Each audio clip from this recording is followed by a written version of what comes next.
okutsha siqalisa lezi kiwi zonezi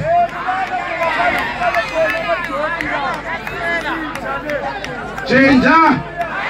Maitiro umqondo oyiwo owadilizayo kawusoze ube umqondo owakhayo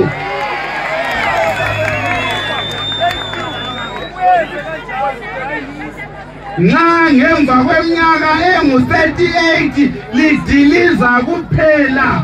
likhukhuza lintshontshe lisenze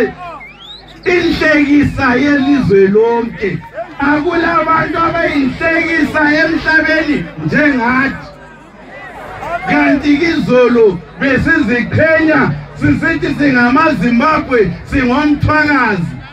lamhlanje sesiphonguba nje amadoda akhona ngamadoda nje ngegroup